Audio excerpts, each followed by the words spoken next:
All right, what's up everybody? My name is Sleem and I am the CEO of Sleem Stock Picks.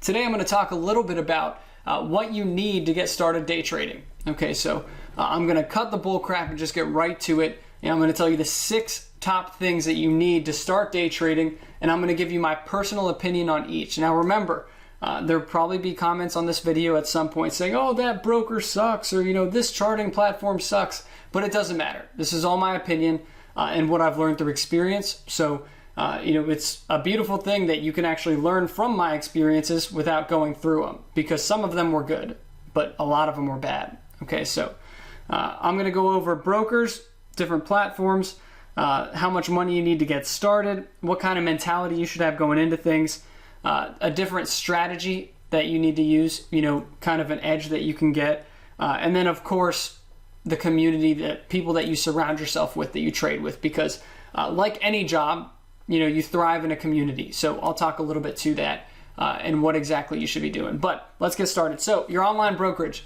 what do you need? What's my opinion? Who are the best ones? Okay, so there are 3 things that you need to take into account: fees, overall opportunities, and of course the platform. And we'll get to the platform last. But fees, okay, with the bigger companies like TD Ameritrade, E-Trade, a lot of those are fixed. Okay, a lot of those just have the most expensive $10 flat fee, and to somebody with a larger account it might not matter. Okay, it might not matter to them at all, because at that point you're really just focused on how much you're paying in capital gains, not really how much you're paying in fees, because that's pocket change to you. But if you have a smaller account, there are other alternatives for you to save money in terms of fees. Okay, so Robinhood is one that I've heard of that's really good. I heard they have a great mobile app, but of course Robinhood, although the fees are low, they don't really give you a lot of opportunities in terms of finding stocks to trade. So what I mean by opportunities is really just the different stocks that you can trade and whether or not you can trade them long or short. Okay, so when you go long on a stock, obviously you buy it in anticipation of it going up. When you go short, you're pretty much betting against it, saying, all right, I think this stock's going to go down. If it goes down, you make money, great. All right, but what a lot of people don't understand is that some of these bigger players within the industry, like TD, E-Trade, stuff like that, they don't really have borrows for you to short. Okay, and then other brokers, like Robinhood, things like that, they don't actually allow you to trade smaller stocks. Maybe some smaller stocks, but not certain listed stocks. Okay, so with Robinhood, it's great because you save money on fees, but you can't really short stocks. And on top of that, you really can't go long on any smaller plays. Okay, and from the platform standpoint, I have heard good things. All right, so Robinhood, not necessarily bad in the rankings, but I've never personally used it. Okay, so on top of that, I have heard that Use Stock Trade is good. I haven't personally used it, so I'm not going to give my stamp of approval, but they allow you to get around the pattern day trader restrictions since they operate outside of the US. They only charge $1, and they have a paper trading platform too. So haven't heard bad things about it yet, but can't really give my stamp of approval. All right, so in terms of fees, that's another option. With respects to the bigger companies, okay, so E-Trade, TD, I've had good experiences with both of them. In terms of customer service, E-Trade takes the cake. Out of all of these, E-Trade takes the cake. They are great. One time I even tweeted pissed off at E-Trade, and they sent me over some free trades. They're really that on top of things. All right, you call in, you get an answer, you can place a trade if need be. If your platform freezes up, anything, you're good to go. Okay, so E-Trade takes the cake in customer service, but to a lot of people, they really don't care about that. To me, I've learned my lessons. I know what to and what not to do on a platform in order to avoid those situations where you have to call in and say, hey, I messed up, or hey, there's a glitch, what do I do? So really that just comes with experience and learning through experience. But E-Trade, great in customer support. With TD and E-Trade, between the two, TD definitely takes the cake for platform. All right, this is Thinkorswim sitting in the back here. And in terms of charting, it's by far the best. Scanning, not really the best, but good for swing trades. And then order execution, all good experiences here, no complaints. Okay. With opportunities to trade, I would say, with the smaller companies, and that's all I'm going to say about TD and E-Trade really. And I'll talk a little bit more about platforms in a second. With respects to opportunities to trade, being able to go long and short, being able to trade smaller stocks. Centerpoint and Speed Trader both are great companies. Speaking from experience, they both, allow you to short plenty of stocks. They both allow you to go long or short on the majority of stocks. Fills are great on both sides too for execution. So if you really want to maximize opportunity, you don't care about how much money you need to open an account because you have plenty, then those are two you should definitely look to. For fees, they also save money on fees. They're a little bit cheaper. And of course, Robinhood is definitely going to be the best one for fees because it's free. Okay, so we have Robinhood taking the cake in fees, E-Trade for customer service, and then opportunities, we have Centerpoint and Speed Trader. Okay, so those are the ones that I really look to. There are a ton out there, Trade King, Options House, all that. I don't really care for it. I've heard good things about Lightspeed. That's another one that's similar to Speed Trader, but personally, never tried them out. Okay, so again, this is all just my opinion. All right, now to speak a little bit more to platforms, I really like E-Trade Pro for scanning. Okay, so E-Trade Pro for scanning is by far my favorite. I haven't really heard of a platform that is better or faster than it for scanning. A lot of people pay $1,000 for Trade Ideas scanners, whatever. I don't really care for all that stuff because E-Trade is minutes faster, which is a huge deal when it comes to trading stocks. And on top of that, it alerts you. Okay, so TD scanning is amazing, but it doesn't actually alert you by the second when a new stock pops into your scanner and why. It just updates the list kind of like a screener. Okay, so E-Trade Pro, great for scanning. Order execution is okay. And then, charting is mediocre as well. But Thinkorswim, so TD's free platform, and E-Trade Pro does cost money, I think, if you don't place a certain number of trades. Thinkorswim is a free platform that I have up here right now in the background for TD.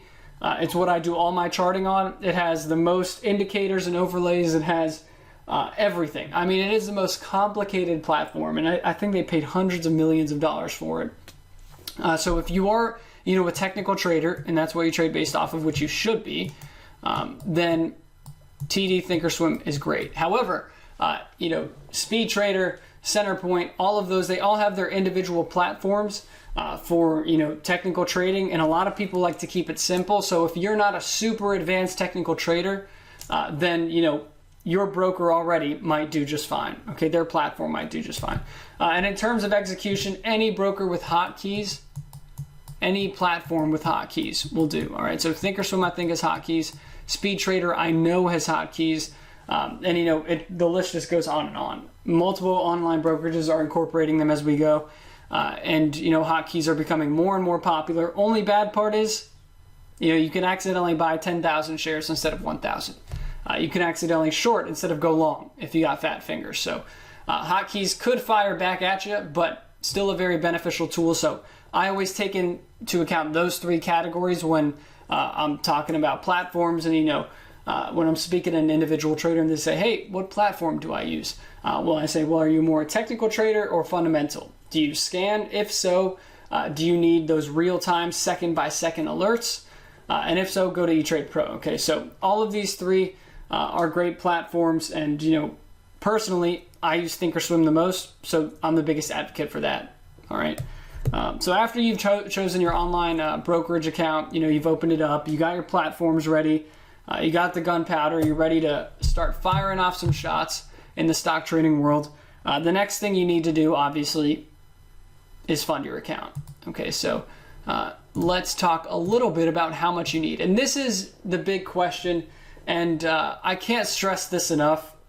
Practice makes perfect. So everybody comes to me and they say, hey, Ferris, can I give you $500? You turn it into $1,000 overnight. That's not how stock trading works. Okay, stock trading is a well thought out investment strategy and a system that has proven to work for you in the past, in which you allocate a lot of money to in order to get a pretty big short-term return. That's trading to me.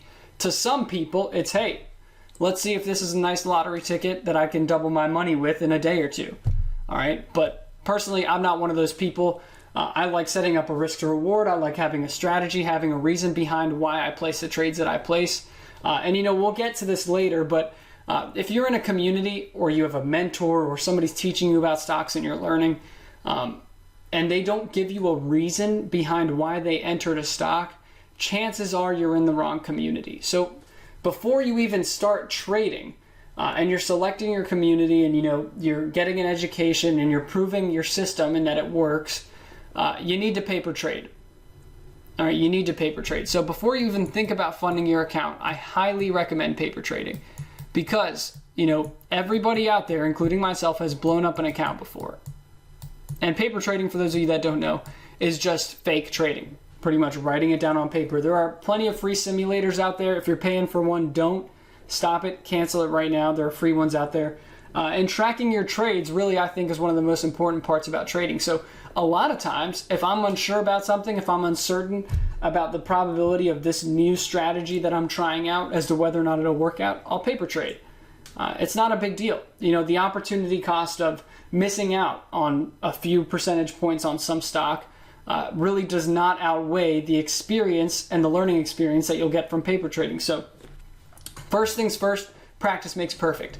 Define a strategy and paper trade it. Try it over and over and over, and until you hit the consistency that you want to hit when you put real money into the account, you don't fund it. But when you do, everybody's asking, how much money should I start with? What's ideal? Ideally, you start with as much money as freaking possible. All right, but I do think there are minimums. So depending on which brokerage you chose, all right, so pretty much the fees that you're going to be paying for your platform and for commission, you're going to decide how much you fund your account with. All right, so everybody asks 500, 1,000, 2,000. I'd say at least 2,000. Because if you think about it, you go into TD Ameritrade, you place your first trade, you're feeling really happy. You got $1,000 in your account. It automatically takes off $10 for the first trade, for the buy, not even the buy and the sell. Okay, so that's minus 10, and then when you sell, it's another minus 10. So that means that on that $1,000 position, you need to make over 2% in order to at least break even. Now, you'll find after paper trading and after trading for a while, it's not about drinking the Kool-Aid and saying, hey, I wonder if I can get 20% on this stock in 10 minutes. It doesn't work like that. The way it works is, you find a sweet spot as to what you like for risk to reward. So 2 to 3% is usually the average sweet spot that I've seen among most traders. And then other ones, shoot for the 10 to 15, and they have longer holding periods, and they inherit more risk. But you're really going to be shooting for that 2 to 10% range. Okay, so with that being said, you can't wipe out that gain already that you're intending to get with your fees. All right, so that's why 2,000 is usually what I say for the minimum. Of course, that's all my opinion. It's not financial advice. It's really up to you how much you've saved. And I will say, do not trade with money that you are not willing to lose. All right, please, because as much as you want to say this isn't gambling, as much as you want to say it's not risky, any one of these stocks, you can buy, it halts, you can't trade it, it opens up, 90% lower than when you bought it. Okay, that can happen at any point in time. So long-term portfolio managers and big money managers, they like to diversify, buy mutual funds, reduce risk, all that stuff. For day traders, you usually take 1 to 3 positions at a time, not to spread yourself too thin. And with that in mind, you're really not able to minimize fees or even diversify a whole lot and minimize your risk. Okay, so everything really boils down to your expenses as to how much you fund your account with. But keep in mind the pattern day trader minimum is $25,000. So if you want to place more than 3 round trip trades in a week, and that means 3 buys and 3 sells, which isn't that many. And if you lose on one, then you're pretty restricted as to what you can do for the rest of the week, taking advantage of trade opportunities and actually missing runners. If you are restricted by that, it's a pretty big restriction. I think it's total bullcrap. But if you're not, you got to put in $25K. Only problem is most people fund their accounts with $25,000. They place their first trade. If it's not a winning trade, they're below 25,000, they need to put more money in. Okay, so probably the worst things you can do as, a beginner day trader is just keep refunding your account or putting money in and, being in denial that your strategy doesn't work and that you're not good.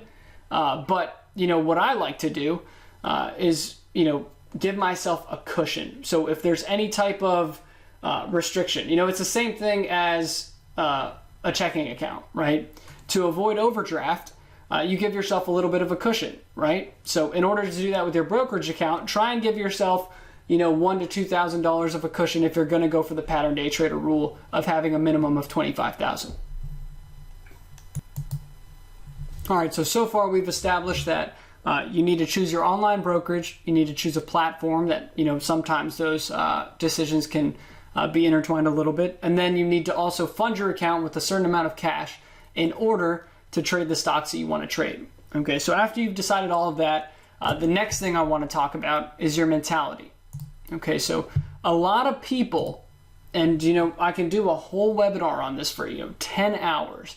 A lot of people drink the Kool-Aid. So what I mean by that is that, people will buy a stock just hearing something on social media, or they heard it from a friend, or they think it's supposed to go up and it doesn't go up. Now, first thing you got to know about the stock market is that what's supposed to happen, 90% of the time, it will not happen.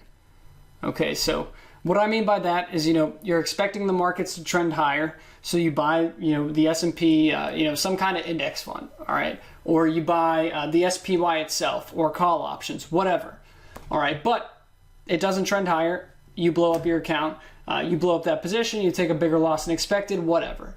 All right, so by drinking the Kool-Aid, if somebody said, all right, it's going through the roof, we got the election coming up in this, or we got, no rate hike down the road, there's no reason we shouldn't go up, and you drink the Kool-Aid and you get real hyped up on that, then chances are you're going to blow up your account a lot faster than normal, okay? So do not drink the Kool-Aid, do your own research, understand why you are buying a stock before you buy it or sell it, and have reasoning behind everything. All right, and have a proven strategy as well, which we'll go over in a little bit. But the mentality that I want you to have isn't that all stocks suck or this isn't going to work out. The mentality that I want you to have is that you need to keep moving. You need to progress as an individual daily. All right, so every single day, personally, I do at least an hour of reflection. And this isn't, me meditating in a corner. I'm talking about actually pulling up charts, seeing where I went wrong, seeing how I could do better. And, I also rate myself on a daily basis, 1 to 5, based on how I performed daily, weekly, and monthly in different fields. So awareness, overall execution, how often I've actually been reflecting as a whole, and, things like that. A lot of people get cocky or they get put down because they have huge or small gains for the day. But the days where you have, the 7 times quota, 8 times quota days are when, you sit there and you don't get cocky, or you don't walk away and say, well, I lost $400, I'm going to call it a day. Okay, the day where you're going to make $7,000 or even $700,000 is the day where you actually, sit there and say, hey, my strategy works. I got to keep moving. I got to keep my head on my shoulder. I'll learn later. I'll reflect on it later. Don't worry about it. Okay, so trading, losing is 90% of it. You're not going to lose 90% of the time, but losing is 90% of it, because a lot of people can't take that loss and learn from it. And then on top of that, the other 10%, I think, is people just being in denial. Somebody will shut down for the day and they say, well, today was just a bad day in the markets, or they find something else to blame. But this industry is the only industry that you can show up and give 1,000% and you will still get your ass handed to you. All right, you can do all the research you want, you can reflect, you can study, you can execute perfectly, you can wait for the setup, it'll confirm, but it didn't work out. And sometimes that's just how things go. So you have to know that you have to keep moving, and losing is a part of trading. Okay, learn from your mistakes. And the beauty of a chat room environment too, which I'm going to talk about later, is that you get to learn from other people's mistakes without having to make them yourself. So instead of losing $1,000 on some bad trade, somebody else reflects or put what they could have done better in chat, and you could say, that's something that I struggle with too. I'm going to write that down so I don't do it later. Okay, so having a mentality of, keeping on moving forward, and then, understanding that losing is a part of trading is important. And, of course, don't drink the Kool-Aid, don't get too hyped up. But, lastly, what I want to say is that you got to be open-minded. And here's, the awkward part about trading is you have to be quick on the trigger, but you can't be too quick on the trigger. You can't get hyped up about a stock, but you have to understand that there is momentum. You have to reflect, but you can't reflect too much because you'll overthink things. So it's kind of, everything here is a two-way street. Everything is, a double-edged sword, and it can hurt you if you overthink things, but at the same time, with open-mindedness, it'll really help you, but keep in mind you have to have your own opinion too.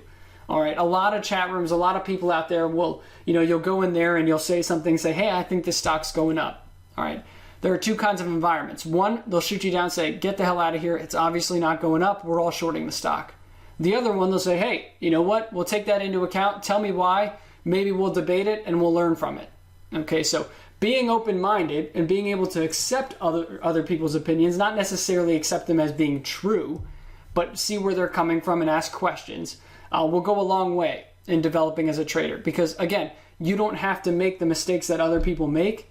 And a lot of the times when you're wrong about a trade, you're in denial until that second that you say, oh my God, I'm down so much and I'm wrong about this trade, time to cut it loose. And then it flies.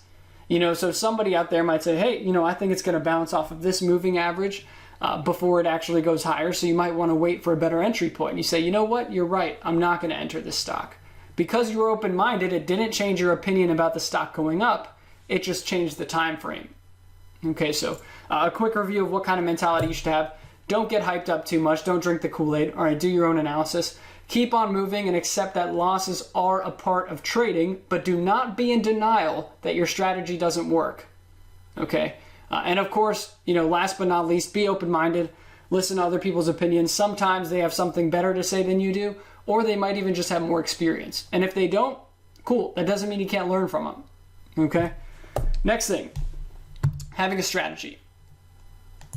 And this is where everybody loves to sell, $10,000 courses, and we love to talk about that there's one thing on a chart that's going to tell you that this stock is going to go up. And I'll tell you right now, guys, the people selling strategies for $10,000, there's a reason why they're selling them. Okay, it's not because they work 100% of the time. There is no such thing as a sure thing when it comes to stock trading. All right. The whole point of a strategy is to get to a certain level of consistency, realizing that this is a marathon and not just a sprint. So consistency, because of course, somebody might say, well, I want to make $1,000 a day, but if you make $50 a day compounded over the next year, the risk that you're inheriting is a lot less. And on top of that, in the long run, you'll be opening up shop. You'll have huge gains down the road, and you'll learn a lot from it. Okay, so consistency comes first. Not everything is, hitting home runs. If you swing for the fences every single time, you're much more likely to strike out. Okay, so your strategy should revolve around consistency, not home runs. Okay, so what I was talking about earlier, that sweet spot of 2 to 5% that a lot of traders look for, there's a reason they look for that. Okay, because that allows them to be more consistent and have a good risk to reward scenario for their trades. All right, and of course, this takes into account risk to reward, so let me put that there.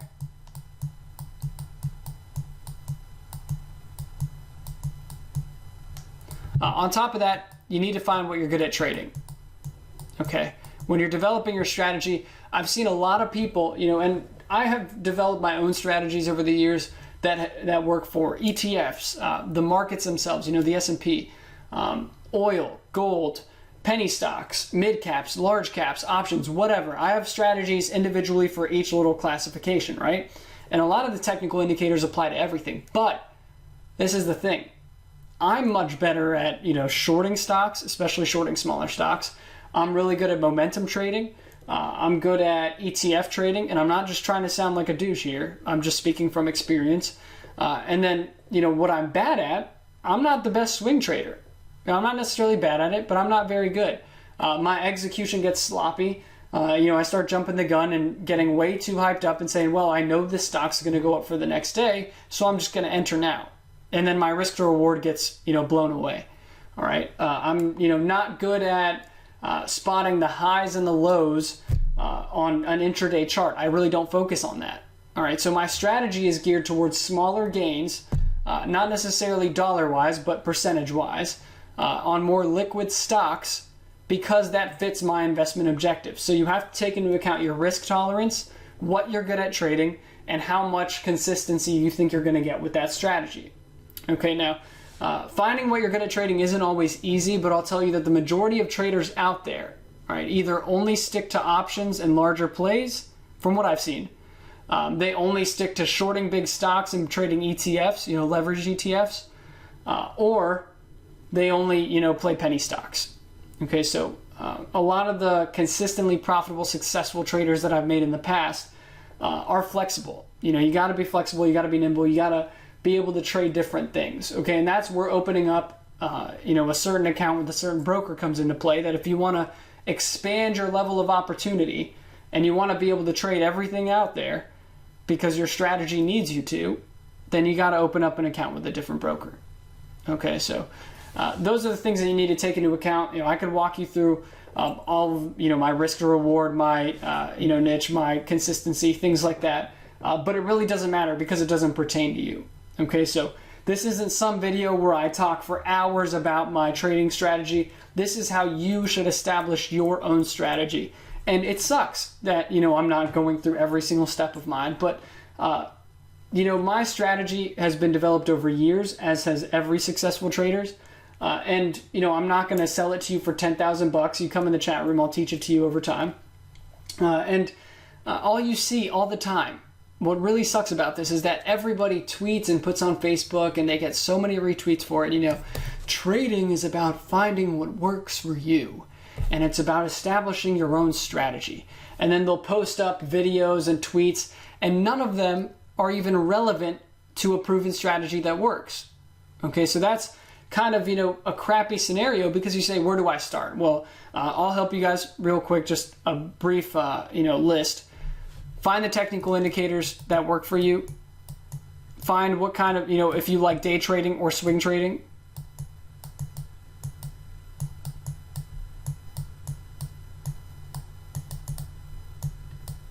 And find a successful trader.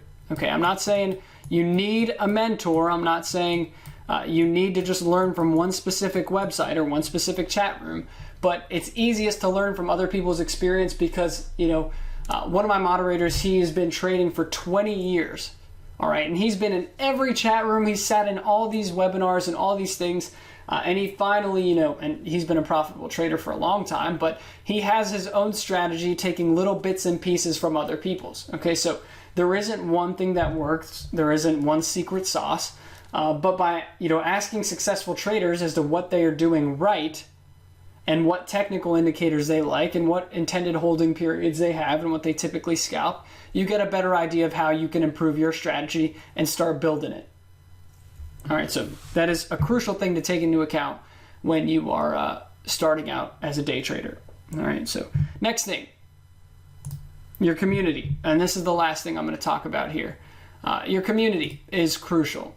And, I'm not just talking about your chat room, whatever it is that you talk to other people when you trade, whether it's social media, whether it's a chat room, whether it's on the phone, whether it's in a room, I don't care.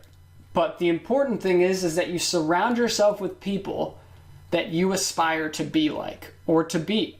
Okay, it's a proven fact. If you surround yourself with efficient, productive, smarter people, you're bound to get on their level at a much faster rate.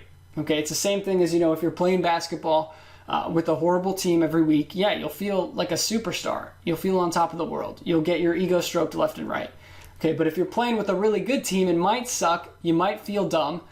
You might have to take more losses than you're expecting, but it'll go a much longer way. And that's one thing I always did. I mean, if you think about it, the first thing I ever tweeted to somebody was, what is a downtrend? I mean, I was sincere. I didn't know what the hell a downward trend was. Okay, And, obviously, it's a pretty basic answer as to what that is. And you might say, wow, you are the stupidest trader out there. But, I've come a long way, and I asked the smarter traders, and I started following the smarter people on Twitter, the more consistently successful people, what they're doing right. And, again, this goes back to losses being a part of trading, because I don't think that the guy running a chat room with $10 billion is any better of a trader than the guy who has $1,000. I don't think so whatsoever.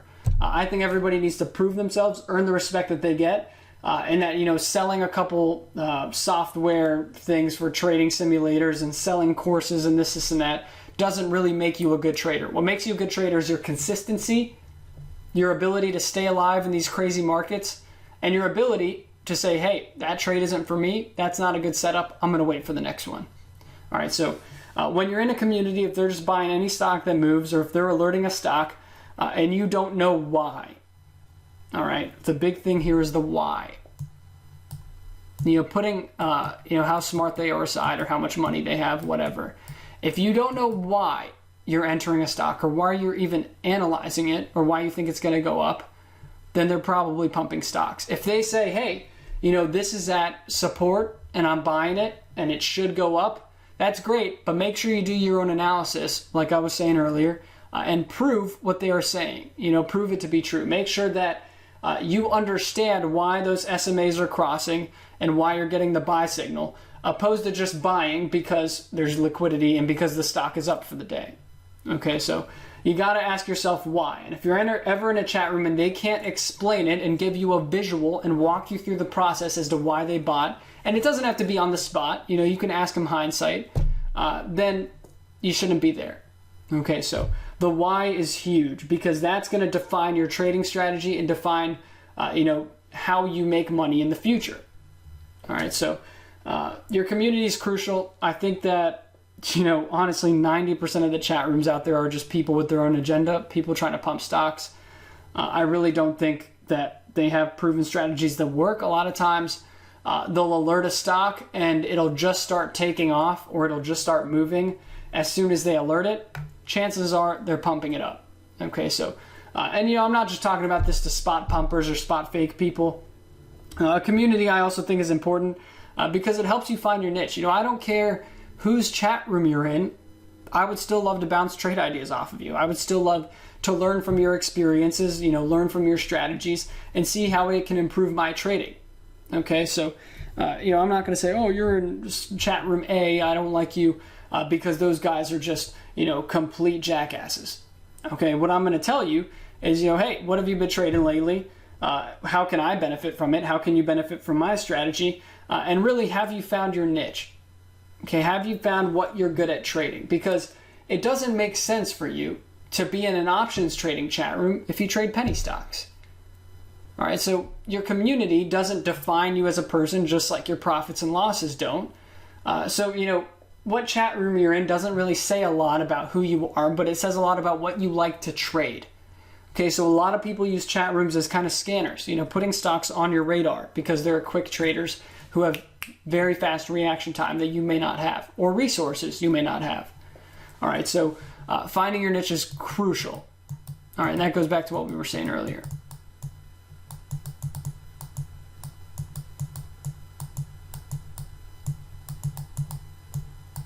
All right, and lastly, I want to say, I really don't know how many chat rooms out there are like this. I know of, maybe 2 or 3, including my own, but I really don't like that there are chat rooms that charge, $500, because it's really hard to build up a smaller account when you're paying $500 a month, right? And on top of that, they're only geared towards one thing. I don't understand that. If your strategy is proven to work for one thing, that's great. But I'm a very open-minded person, so, I trade futures, I trade options, I trade penny stocks, ETFs, everything. Pretty much whatever will make me money. And if it's proven that all of these stocks and all of these assets can make you money, then wouldn't it make sense to be able to trade all of them? So try and find yourself a community that's flexible, that trades more than one thing, okay? Because if they're trading one thing, that's great, and if that makes you have to, pay for or even just join for free more communities to expand your knowledge base, and that's fine. But really you want to be able to trade as many things as possible, because what I've learned in the past, and this past week has been a great example. It was an election week, and it was a legendary one, and the most money I made was probably on earnings trades, ETFs, leverage ETFs, and futures. Okay, now a lot of people in my chat room like trading small and mid cap stocks, or they like trading options. And the ones that hadn't, learned my strategies for futures and ETFs and things like that, were just sitting there all week watching us reel in big piles of cash, and we're just frowning. They're saying, well, I can't trade because, my broker doesn't let me, or I don't have the amount of cash required to buy this stock, or there's not enough liquidity, or there's, I don't have enough size to actually make money from this stock. So being able to trade different things goes back to your own strategy, but it also goes back to your community. If they're just trading penny stocks, if they're just trading large caps, or they're just trading blue chips, then the day when blue chips don't move, the day when penny stocks don't move, they're not making money. So if you want to make trading an actual source of income, you want to do it for a living, you need to make money at least on a weekly basis. Okay, at least. All right, so just a quick review of what we talked about. All right, so you need to establish your broker, what kind of online brokerage account you want to set up based on your risk tolerance, how much money you're going to put in, whether or not you want to make this a source of income, the fees that you're going to actually pay, and then of course the platform that you want to use. All right, because a lot of them require you to fund an account in order to use their platforms. All right, again, for platforms, my favorites are TD Thinkorswim for charting, E-Trade Pro for scanning, and anything really with hotkeys for execution, for actually placing your trades. All right, for cash, I recommend that the minimum starting is $2,000, but I've seen a lot of people paper trade for a year, and they intended to start out with $2,000, and they said, hey, my strategy has an 80% consistency. I know how to trade now. I'm going to put in 300 grand. Okay, so paper trading before you actually consider how much you want to fund your account with is important. It also helps you develop your strategy. Okay, and remember, when you are funding an account, if there's some kind of a limit where you need to keep a certain balance, try and give yourself a cushion so you don't go under that and screw yourself. Okay. And with your strategy, as I was just saying, you need to develop it with a high strike rate, so a decent consistency. You need to have a risk tolerance set and an ideal sweet spot for your reward for each trade.